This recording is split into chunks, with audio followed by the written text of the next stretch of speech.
नगरपालिकाको कुरा गर्ने हो भने मेरो यहाँ भोट माग्ने बेलामा खोज्छन्, अरू बेला यहाँ शिक्षाको बारेमा फर्केर पनि हेर्दैनन्। नमस्कार, तपाईँ अहिले पश्चिम खबर हेर्दै हुनुहुन्छ। हामी जनज्योति माध्यमिक विद्यालय पञ्चपुरी नगरपालिका वडा नम्बर 10 जामु सुर्खेतमा आएका छौँ। थुप्रै समस्या छन्, यो विद्यालयका समस्या अनगिन्ती समस्या छन्। यहाँ समस्याका बिचमा पनि जनज्योति माध्यमिक विद्यालयमा आएको छु। यतिखेर यहाँका शिक्षकहरूसँग कुराकानी गर्नेछु। विशेष गरी व्यवस्थापन समितिसँग पनि हामी छलफल कुराकानी गर्नेछौँ र सँगसँगै प्रधानाध्यापकसँग पनि हामी कुराकानी गर्ने जमर्को गर्नेछौँ। यो विद्यालयमा थुप्रै समस्या छन्। विद्यालय जेनतेन गरी चलिरहेको छ। प्रशासनिक केन्द्र अझ भनौँ पञ्चपुरीकै केही विद्यालयहरू त महिना पुग्यो भने तलब खुवाउनलाई कुनै चिन्ता मान्नु पर्दैन। यो विद्यालयले महिना पुग्यो भने एउटा शिक्षकलाई, निजी स्रोतमा राखिएका शिक्षकलाई तलब कहाँबाट खुवाउने होला भनेर 3 चोटि सोच्नुपर्ने प्रधानाध्यापक र व्यवस्थापन समितिको अवस्थाभित्र पनि आज एउटा उत्कृष्ट नतिजा ल्याएको छ। सबैभन्दा पहिला म यो जनज्योति माध्यमिक विद्यालयको प्राङ्गणमा र पृष्ठभूमिमा यी भवनलाई राखेर त्यहाँभित्र आफ्नो सुनौलो भविष्य खोजिरहेका नानी बाबुहरूलाई सम्झेर फेरि पनि तपाईँहरूले आगामी वर्ष पनि योभन्दा अझ उत्कृष्ट नतिजा ल्याउनुहुनेछ भन्ने आशा र अपेक्षा गर्दछु। अब हामी जनज्योति माध्यमिक विद्यालयका प्रधानाध्यापक र शिक्षकहरूसँग कुराकानी गर्न गइरहेका छौँ। कृपया भिडियो अन्तिमसम्म हेर्नुहोला। विद्यालय विपन्न एकदम कमजोर भएको अवस्थामा पनि अब निराशा हुनुहुन्न। भोलि केही प्रगति हुँदै जाला, केही दरबन्दीहरू पनि थप हुँदै जालान्। हामीले अब लगभग मावि चलाएको पनि 76 सालमा हो र हामीले 3टा मावि अनुदान पनि प्राप्त गरेका छौँ। त्यसपछि अरू अरू माविको पाउनुपर्ने हामीले पाएनौँ, त्यो बिचमा रोकियो। नत्र हामी उत्साहित नै थियौँ। 3-4वटा दरबन्दी थपिएपछि 3वटा थपिएपछि उत्साहित नै थियौँ। र पछि अब माविको पनि थपिन सकेन र निभाविको त हाम्रो एउटा मात्रै छ राहत। त्यसर्थ अब 4 जना निजी स्रोतमा चलाउनु पर्ने, स्थायी स्रोत विद्यालयमा केही पनि नभएको आछौँ। यी सबै स्रोतहरूबाट बचाएर अलिकति विद्यार्थीबाट पनि हामीले विद्यार्थीको अभिभावकबाट पनि फी लिएर यहाँ अगाडिको अवस्था त्यो हो। अहिले ठाउँबाट र नगरबाट दिने अनुदान पनि पहिला एउटा नगरको अनुगमन कमिटी, यो विद्यालयमा दरबन्दी मिलान, शिक्षक व्यवस्थापन यो नामको एउटा मिलान, त्यो कमिटी पनि आयो, 2 चोटि यहाँ अनुगमन गर्यो। र तपाईँहरूको विद्यालयमा निभाविको 3वटा अनुदान आउँछ, माविको एउटा आउँछ, ढुक्क रहनुहोस् भन्ने कुरा पनि उहाँहरूले गर्नुभयो। अब यहाँ अब पूर्वाधारको पनि धेरै अभाव छ। अब अहिले तपाईँहरूको विद्यालयमा बाल विकासदेखि कक्षा 10सम्म सञ्चालन छ। त्यसमा कतिजना विद्यार्थीहरूले दैनिक रूपमा अध्यापन गर्छन् अथवा पढ्ने गरेका छन्? अब तिनीहरू दैनिक आउने त लगभग 500 जति हुन्छन्। अब भर्ना हेर्दाखेरि त भर्ना 500 बढी नै हुन्छ, बेसीकै हुन्छ। अहिले अलिकति विद्यार्थी ट्रान्सफर भए पनि छन्, अन्तबाट पनि आएको छन्। अब एककिन हाम्रो डाटा अहिलेको हामीले भन्न सकेका छैनौँ, किनभने भर्ना चलिरहेछ भने पनि चलिरहेछ। त्यसो भएर विद्यालय लागेको त केही दिन मात्रै भयो, त्यो भएर अहिले चाहिँ भन्न सकिँदैन। तर अघिल्लो वर्ष हेर्ने हो भने 500 भन्दा माथि नै विद्यार्थीहरू पढ्ने गर्छन् होइन।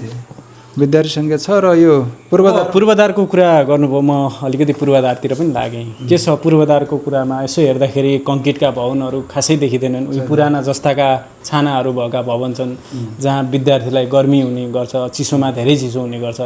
अब नगरपालिकाले अघि पनि भन्नुभयो हामीलाई अस्वाभाविक खालको एउटा निर्णय नगरपालिकाले गर्यो भन्नुभएको छ। पूर्वाधारमा के छ अहिलेसम्म पालिकाले र जस्तो प्रदेश सरकारहरूले सहयोग कतिको गरेका छन्? पूर्वाधार भन्नाले योजनाहरूको कुरा गर्दाखेरि 3 वर्ष भएको नि योजना पनि परेको छैन। अहिले एउटा मर्मत भनेर 2 लाखको एउटा सानो योजना, त्यो एउटा भर्खरै सम्झौता गरेर आएको छौँ। नत्र योजना भन्ने केही परेको छैन। यहाँ अलिकति योजनाहरू दिने काम भएको छैन। 2-4 वर्ष अगाडि त 2-3वटा भवन बने, यी भवनहरू बनेका हुन्, नगरले पनि सहयोग गर्यो। र अहिले अलिकति व्यवस्था गरे जस्तो लागेको छ। किनभनेपछि यो शिक्षण सिकाइलाई अलिक गुणस्तरीय बनाउनु र उपलब्धि अलिकति वृद्धि गर्नको लागि त गुणस्तरीय कक्षा कोठा पनि चाहिन्छ, शैक्षिक सामग्री चाहिन्छ। अनि जहाँ अलि राम्रा कक्षा कोठाहरू छन् त्यहाँ विद्यार्थीको आकर्षण पनि बढी हुन्छ। शिक्षकले पनि प्रभावकारी ढङ्गले शिक्षण गर्नलाई पनि सजिलो हुन्छ।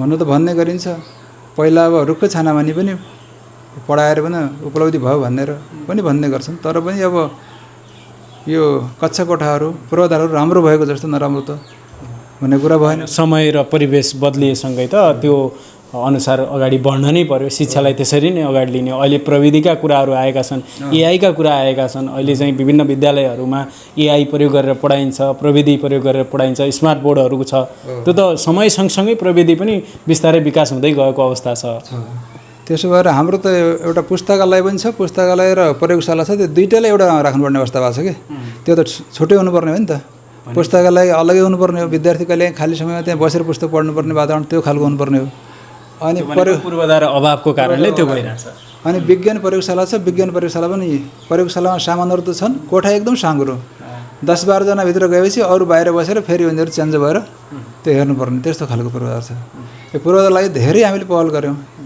अरूभन्दा प्रदेश सरकारसँग पनि पुग्यौँ तर यहाँबाट योजना पठाएर प्रदेशसम्म पनि पुर्याइयो यहाँबाट सिफारिस भएर तर पनि ती योजनाहरू यहाँ बजेट हाल्ने काम भएन त्यसो भएर पूर्वाधारमा मलाई लाग्छ नगरपालिकाकै सबभन्दा माविहरूमध्ये सबभन्दा एकदम जीर्ण भएको विद्यालय हाम्रै हो जस्तो लाग्छ म धेरै माविहरूमा पनि घुमेको छु अन्य ठाउँमा पूर्वाधारहरू छन् अझ पूर्वाधारहरू थपिरहेछन् त्यहाँ विद्यार्थी छैन पूर्वाधारहरू थपेको थपै छ र हाम्रो यो यहाँ पूर्वाधार अभाव छ हामी भनिरहेछौँ हामीले पूर्वाधार दिन मानिरहेको छैन त्यसो भएर योचोटि पनि हामीले अब नगरपालिकाको प्रमुखसित पनि अस्ति अनुगमन आउनुभएको थियो त्यही जसरी पनि गर्नुपर्छ 8 कोठे भवन भन्ने कुरा त्यो कुरा राखेका छौँ त्यो पनि सिफारिस भएर गएको छ फेरि पनि त्यस्तै हुने हो कि त्यो हामीलाई त विश्वास छैन किनभने चाहिँ यहाँबाट पठाउने काम हुन्छ उताबाट सिफारिस हुँदैन त्यसो भएर पूर्वाधारमा असाध्यै हामी कमजोर छौँ पुराना तिनलाई टालटुल गरेर कहिलेकाहीँ उकिया हुन्छ भित्त कहिले त्यहाँ सिमेन्ट लगाएर टाल्ने अब विभिन्न झ्यालहरू त्यस्तै छ ढोकाहरू त्यस्तै छ कतिचोटि मर्मत गर्ने पुरानो भइसक्यो होइन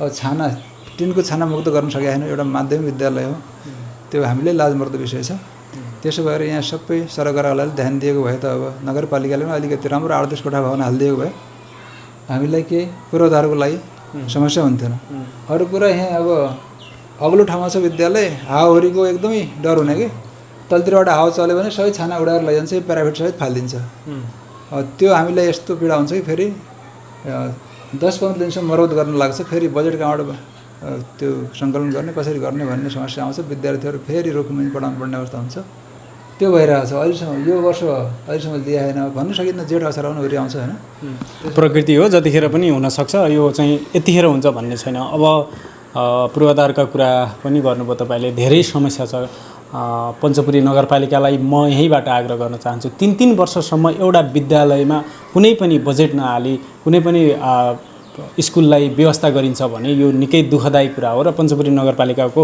यो कुरामा तत्काल ध्यानाकर्षण होस् पढाइको हिसाबले सबै विषय टिचर नै हुनुहुन्छ अब अहिलेसम्मको अवस्थामा त्यस्तो टिचर अभाव त छैन हामीले जेनतेन त्यो तलब दिन नै समस्या भइरहेछ कि पटक पटक उहाँहरूलाई खुसी गराउन सके भए अलि अझ गुणस्तर राम्रो हुन्थ्यो उहाँहरूलाई तलबै दिन नसक्दाखेरि अलिकति उहाँहरू पनि के हो तलै पाइने होइन कि भन्ने खालको उहाँहरूलाई पनि कहिलेकाहीँ निराशा हुन्छ नत्र अब पढाइरहनु भएको छ सबैले टाइम टु टाइम पढाइरहनु भएको छ अब अहिले घेराबार पनि छ विद्यार्थी पहिला भाग्ने अलिक खोलातिर बस्ने त्यो प्रवृत्ति पनि थियो यो वर्ष अब सुरुमै घेराबार भइसकेपछि त्यो कन्ट्रोल भएको छ फाटोफुट्टो अब कोही नास्ताको दिनमा जाने ती कुराहरू त अलिकति जान्छन् 2-4 जना नत्र पहिला अलि समस्या थियो अनि गाउँबाट अलिकति गाईबस्तुहरूमा आउने अलि जाँडोसी खाए मान्छे पनि आउने धेरै अलिकति दुःख थियो कि अहिले घेराबारले गर्दाखेरि धेरै सुविधा भएको छ अब खानेपानी पनि एउटा डिप बोरिङ छ त्योबाट पानीको सुविधा त भएको छ तर समस्या के आउला बिल कति आउला भनेपछि महिनामा कहिले 20,000 कहिले 30,000 त्यस्तो खालको बिल आउँला अनि पैसा लिने कहीँबाट पनि केही नपाइने भन्ने त्यो खालको एकातिर निःशुल्क शिक्षा भन्ने त्यो खालको छ त्यसरी समस्या भएको छ अर्कोतिर हामीलाई यो पानी बत्ती कसरी तिर्ने अहिलेको प्रविधिको जमाना हो कहिलेकाहीँ कम्प्युटरहरूको प्रविधिहरू पनि देखाउनुपर्छ पङ्खाहरू चलाउनुपर्छ होइन ती सबै कुराहरू गर्नुपर्ने भएको कारणले स्रोतको एकदमै अभाव छ शिक्षक दरबन्दी पर्याप्त भइदिएको भए अरू त हामीले अभिभावकबाट केही मेन्टेन गरेर पनि सानातिना खर्चहरू मसिना खर्चहरू त्यो गर्न सक्थ्यौँ होला अब टिचर तलबै नहुनेको भएको कारणले जहाँबाट पनि तलबकै लागि जाने भएको कारण यहाँ मर्म सुधार त्यस्तो फर्निचर शैक्षिक सामग्री भन्ने कुरा यो सारा उधारोमा गर्नुपर्ने दोकानमा पनि सबै ठाउँमा तिर्न मात्रै छ त्यो खालको अवस्था छ अहिले यति हामी धेरै पछाडि परेका छौँ आर्थिक स्रोतमा त्यो छ दर्शकबिन विद्यालयका प्रधानाध्यापक कृष्णराज ढकालसँग हामीले कुराकानी गऱ्यौँ यो विद्यालय निकै समस्याग्रस्त छ अघि पनि मैले तपाईँलाई भने उहाँले भन्नुभयो बत्तीको पानीको इन्टरनेटको बिल कहाँबाट तिर्ने त्यो छुट्टै कुरा छ र शिक्षकलाई कसरी तलब खुवाउने त्यो कुरा छुट्टै छ। अहिलेको सरकार जो सरकारको चाहिँ शिक्षा मन्त्री हुनुहुन्छ सस्मित पोखरेल, उहाँलाई ध्यानाकर्षण होस् यो कुरा, त्यहाँसम्म पुर्याइदिनु होला तपाईँहरूले। विद्यालयमा फी लिन नपाएपछि त्यो विद्यालयमा अध्यापन गराउने शिक्षकलाई तलब कहाँबाट खुवाउने, यो कुरा अहिलेको सरकारले गम्भीर भएर सोच्नु आवश्यक छ। फी लिन नपाउनु र फी नदिनुहोस् भनेर मात्र यो समस्याको समाधान हुनेवाला छैन, किनभने सरकारले जुन फी लिन नपाउने भनेर निर्णय गरेको छ यसले निकट भविष्यमा ठुलो समस्या निम्त्याउन सक्छ।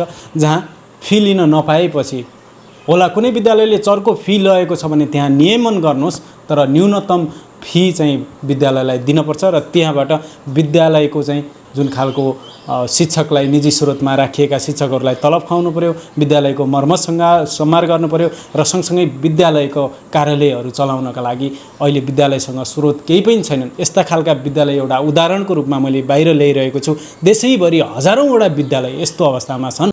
दर्शकबिन, हामी जनज्योति माध्यमिक विद्यालय जामुमा छौँ र विद्यालयका व्यवस्थापन समितिका अध्यक्ष देवीराम देवकोटा हुनुहुन्छ। हामी उहाँसँग कुराकानी गर्दैछौँ। नगरपालिकाको कुरा गर्ने हो भने नगरपालिका मेयर भोट माग्ने बेला यहाँ उहाँलाई त भन्न गाह्रो हो। म अध्यक्ष हुँ, भोट माग्न भोटको बारेमा बोल्न पनि पायो। भोलि म मेयरमा लड्न पनि सक्ने हैसियत राख्ने मान्छे पनि हो। त्यो मेयरको विरोध गर्नु पनि मेरो लागि गाह्रो कुरा होइन। त्यही भएर मेयर यहाँ भोट माग्ने बेलामा खोज्छन्, अरू बेला यहाँ शिक्षाको बारेमा फर्केर पनि हेर्दैनन्।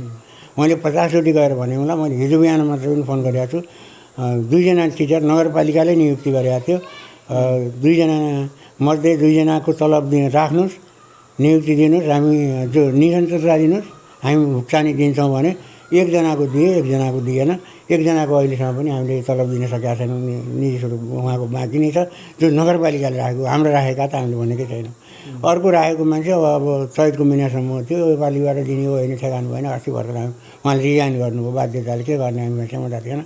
अब अहिले लेखा अर्थशास्त्रको हामीसँग टिचर छैन, सामाजिकको निमाइमा टिचरै छैन। काम चलाएको रिजल्ट त आयो, काम चलाएको बिर्सिसक्यो भनेको हाम्रो निमाइमा लेखा नेपाली पनि छैन, सामाजिकको पनि छैन, अर्थशास्त्र लेखाको पनि छैन। अब अहिलेको व्यवस्थापन लेखापाल मार्फत लेखा अर्थशास्त्रमा चलाउने कि भन्ने सोचमा त्यही पनि आज मिटिङ बसेर के हो त्यो पनि कन्भिन्स गर्नुपर्ने अवस्था छ, त्यो अवस्था छ। अनि उहाँहरू चाहिँ अरू बेलामा हामी सहयोग गर्छौँ, दुनियाँदार कुरा गर्नुहुन्छ। शौचालयको अवस्था हेर्नु भएको छ, त्यही अवस्थामा छ। अनि खानेपानी त्यही पनि यो समितिको कृष्ण भण्डारी त पहिलाको व्यवस्थापन समितिको अध्यक्ष टिकाराम ढकालले विशेष गरी अन्त त्यो प्राविधिकले पनि हामी यो सक्दैनौँ भनेर छोडेका थियौँ। 2 जना तिनीहरू पनि केही त्यो सम्बन्धी अलिक ज्ञान भएको हुनाले उनीहरूको पहलमा चाहिँ अलिक सम्भव भयो।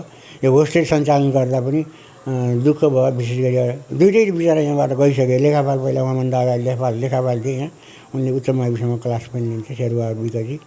अब यहाँ स्रोत 1 रुपियाँ छैन। अनि 19,000 बिल पानीको मात्रै आउँछ। अनि कसरी सञ्चालन गर्ने त्यो समस्या छ।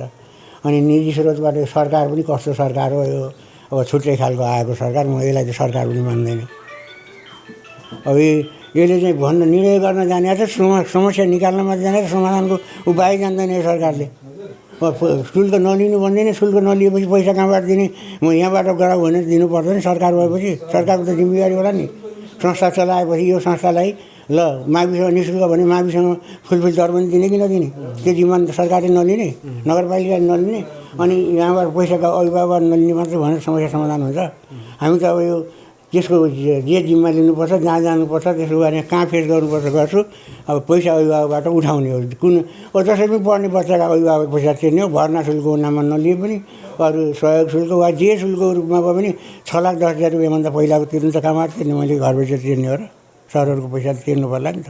तलबको पैसा 6,10,000 बाँकी छ अझै, ऋण छ 6,10,000 भनेपछि त्यो शिक्षकहरूलाई तलबको आएको पैसा बाँकी छ चैतसम्मको 6,10,000। अनि अहिलेको नयाँमा 4 जना निजी स्रोतमा राख्नुपर्ने चाहिँ तपाईँ 4 जनाको सरकारी तलबको हिसाब गर्ने हो भने त 50,000ले भने 2 लाख महिना भयो, 24 लाख हुन्छ। अब हाम्रा सरहरूले 20,000मा पनि काम गरेका छन् बिचरा, केही पाउँदैनन्। 7 महिनादेखि एउटाले पाएकै छैन। 3 जना सरहरूले सायद पाएकै छैन तलब। त्यसको लागि अब कसरी के गर्ने भन्ने बारेमा आज मिटिङ पनि छ। अब सँगैले भाइ पनि अब आज मिटिङकै दिन पनि यसो भेट गर्न पाएँ, यसलाई पनि खुसी लाग्यो। अब नगरपालिकासँग पनि हाम्रो आग्रह छ। यो भवन अब त्यो नगरपालिका मेयर गाडीमा घुम्ने बेला नजिक बाटो पुगेको ठाउँमा अनि ठुल्ठुला स्कुलमा जहाँ धेरै विद्यार्थी छन्, जहाँ अहिले चाहिँ सरहरू पनि अनि मेयर साहबसँग पनि अहिले पौडेजुरी खेल्न सक्ने हेडमास्टर भएको ठाउँमा अनि पैसा फटफटे हाल्ने अनि कहिलेकाहीँ त्यो नास्ता सास्ता खुवाउने सरहरूको उसमा पनि बजेट पर्छ कि भन्ने लाग्छ। लाठीगढा भन्ने विद्यालय सायद त्यहाँ विद्यार्थी 7 जना छन्, कोठा 4 कोठे भवन। 7 जना विद्यार्थीले पहिला भवन छैन, 4 कोठे भवन केका लागि चाहियो? त्यो नगरपालिका शिक्षा भन्नेको आँखा त्यहाँ छ कि छैन? पुग्छ कि पुग्दैन आँखा त्यहाँ? अनावश्यक ठाउँमा बजेट थुपार्ने अनि जहाँ आवश्यकता छ त्यहाँ नदिने, त्यसलाई त विचार गर्नुपर्ने होला नि त। अब हाम्रै नजिकै छिमेकी विद्यालय छ हाम्रो, अब त्यहाँ लगभग 2 करोडका भवन थन्किएर रहेका छन्। विद्यालयले बिच पर अर्को ठाउँमा चलाछन्, त्यहाँ अझ अहिले भवन बनाउनु लाग्छ। अनि ती भवन के गर्ने त? भैँसी ल्याएर बाँध्ने हो कि गोठाला बस्नु गर्ने हो, के गर्ने हो? नगरपालिका कि ती भवनलाई सदुपयोग गर्नु पऱ्यो नि। अब त्यो उखालेर यहाँ ल्याउनु त सकिन्न। हाम्रो त्यहाँ अरू कोही विकल्प गरेर अन्तर्लगानी गर्ने बजेटलाई यहाँ ट्रान्सफर गरेर केही व्यवस्थापन गर्नु त सहज हुन्छ होला। अब यसमा पनि नगरपालिकाको ध्यान जाओस्। विशेष गरी अब मेयर उपमेयर अब को कार्यपालिकाको पनि असी पहुँच पुगोस्।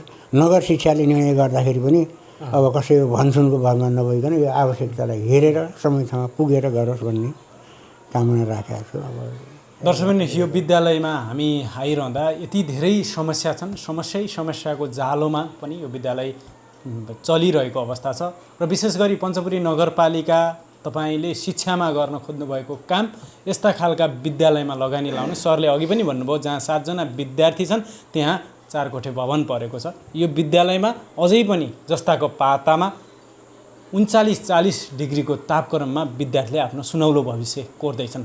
जुन विद्यालयले केही गर्न खोजिरहेको छ, जुन विद्यालयले भविष्य बनाउन खोजिरहेको छ, विद्यार्थीलाई अझ भनौँ महत्त्वपूर्ण एउटा सिकाइ उपलब्धि गराउन खोजिरहेको छ, त्यो विद्यालयमा तपाईहरूले सहयोग गर्न आवश्यक छ। हामी विद्यालयमा छौँ, विद्यालयका थुप्रै समस्या छन्। जति सुन्यो अझ सुनौ लाग्ने समस्या छन्। यी समस्या कहिले समाधान हुन्छन्? तत्कालै आइपरेको एउटा समस्या 4 जना शिक्षकलाई तलब कहाँबाट खुवाउने होला भनेर अघि पनि प्रधानाध्यापक र सँगसँगै व्यवस्थापन समितिका अध्यक्ष उहाँहरूले कुरा गरिरहँदा ती तलब शिक्षकहरूले 7 महिनादेखि तलब नखानु कति ठुलो विडम्बना हो र यो कुरामा अलिकति नगरपालिकाले चासो र ध्यान नदिनु नगरपालिकाको गैर जिम्मेवारी पनि हो। पश्चिम खबर हेर्नुभयो, धेरै धेरै धन्यवाद।